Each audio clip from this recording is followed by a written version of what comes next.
friends. दिनै आं मोनसे गोदान भिडिअ लाबोदों.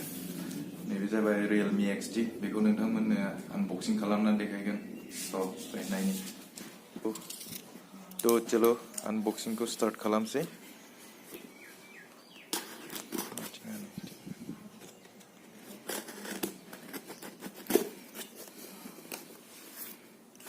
आरो बवा फासिखो बखनोबो जाया.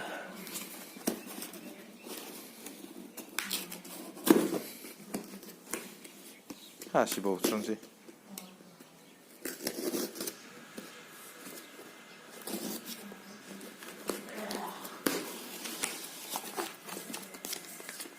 नैबे रिसिभा 15,000 थाइसे खम. साइडआव दोनसै.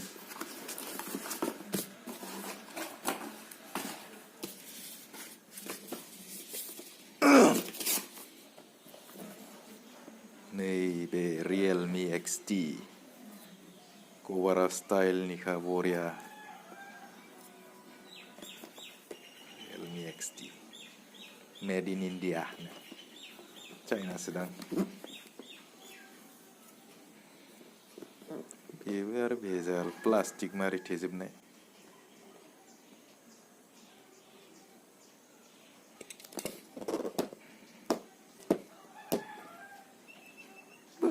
बोखाबाबो जाया मालै.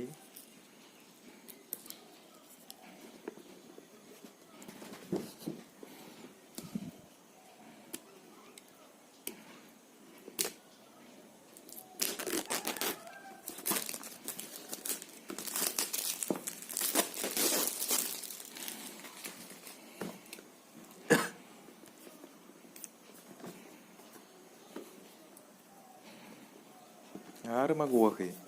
ओहो सिल पेक दंबावो. हासनसै.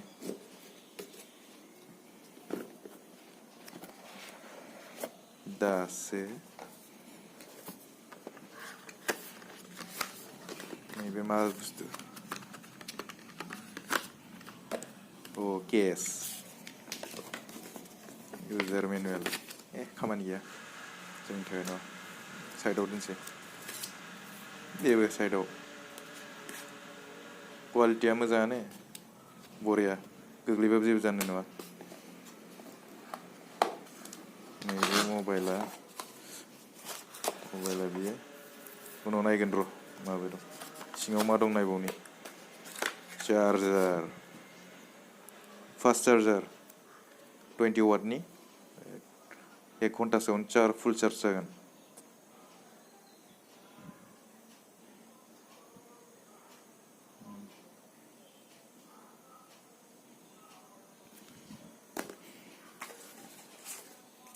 Type C cable.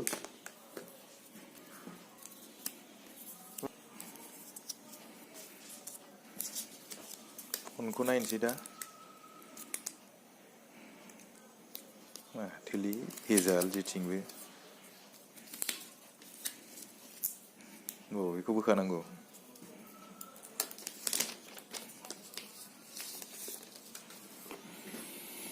अन खालामना नायनोसै.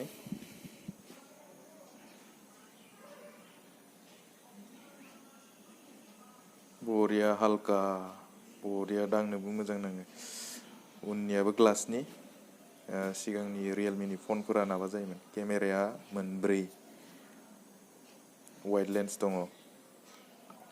नैबेनो Realme XT. लोगोफोर आं बाहायनानै नायनोसै माबायदि फना.